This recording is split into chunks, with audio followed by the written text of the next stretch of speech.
I think, personally, the fight with Sister Friede and Father Ariandel is truly one of, if not the best, fight in the entire Souls series. A lot of Dark Souls 3 content is pretty much iterative on the Souls series, how it's been designed, what works, what doesn't in Miyazaki's previous Souls games. But in particular, this one is a pretty big surprise, and it also has a lot of great elements to it. It's just kind of a shame that it's limited to one DLC content thing, the Ashes of Ariandel, because that DLC is not really that great in and of itself, but this boss fight, fantastic. I'm not sure if it's worth $15 fantastic, but that is a question for another day.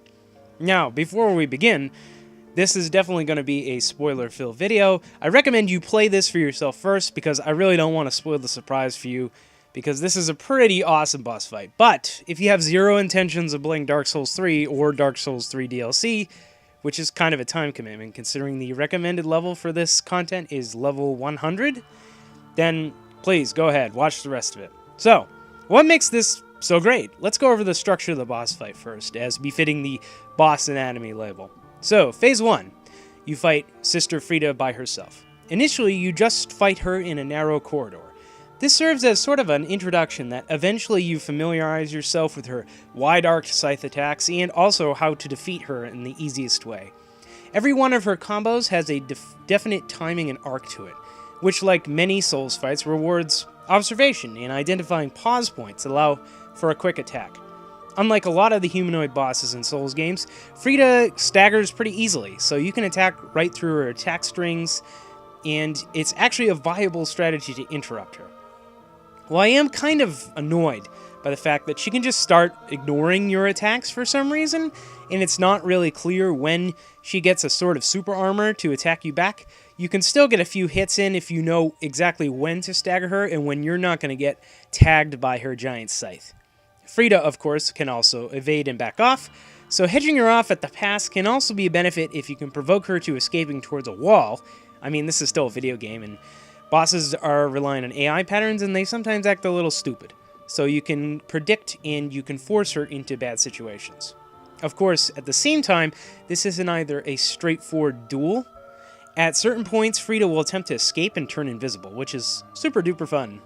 Once she does this, she moves across the room with little visual cues around the room, like dust, moving furniture, and supposedly sound effects to guide the player towards her location.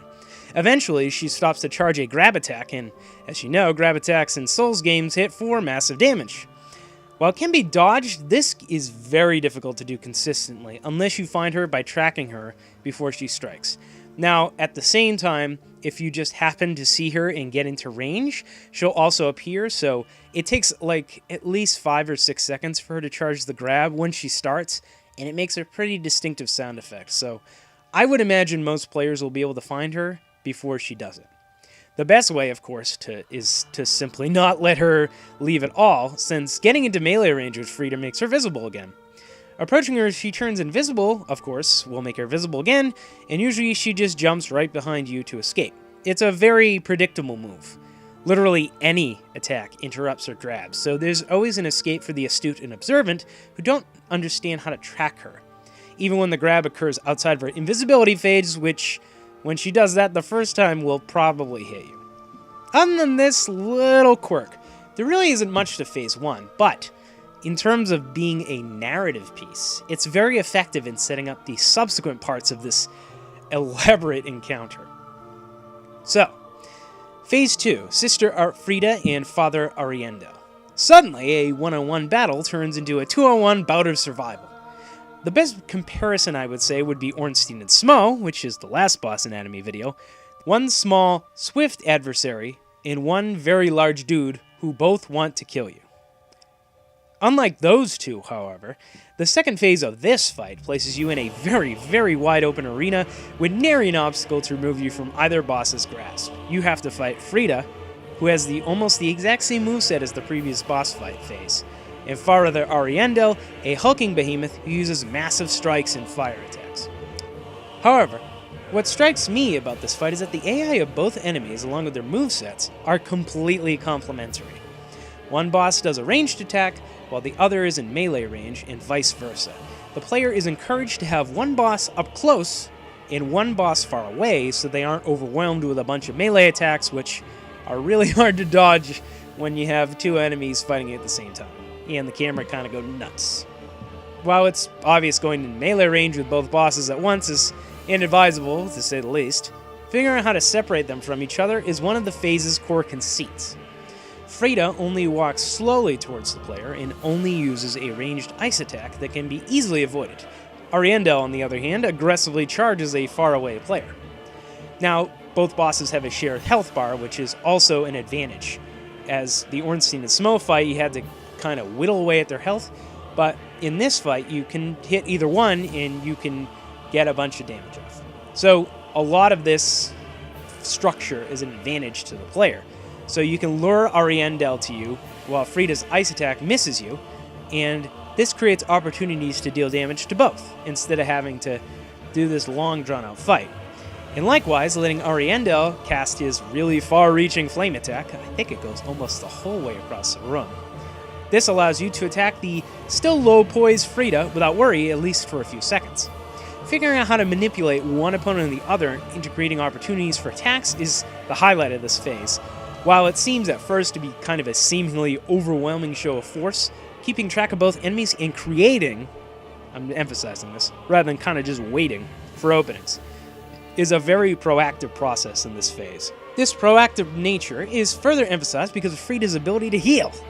Like in the first phase, she's going to back away and turn invisible, and eventually settle on a location in the room, but in contrast, she basically will actually signal where she is, because a bright white light will go around her, and you'll actually see where her location is. Now, what you want to do is the same way as the grab attack, is you want to hit her out of this as quickly as possible, because you really don't want a Souls boss to kind of heal back up to full after you've done all this work to get a couple hits in.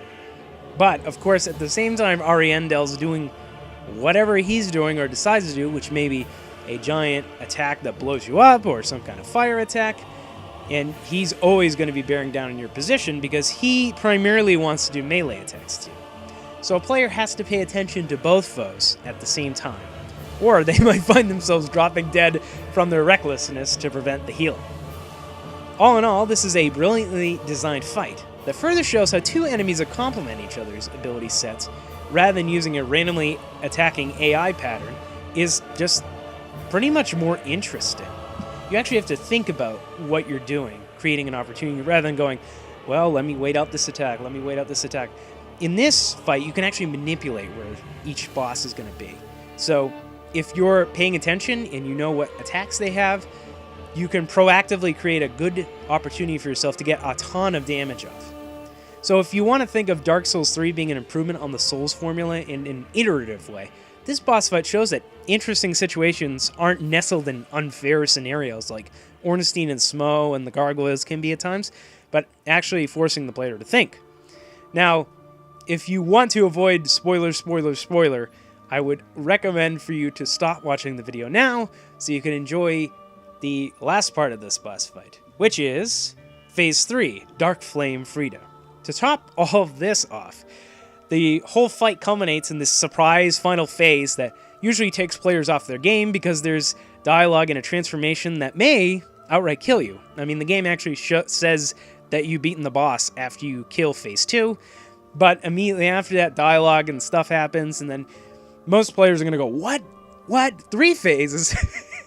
I certainly did the first time.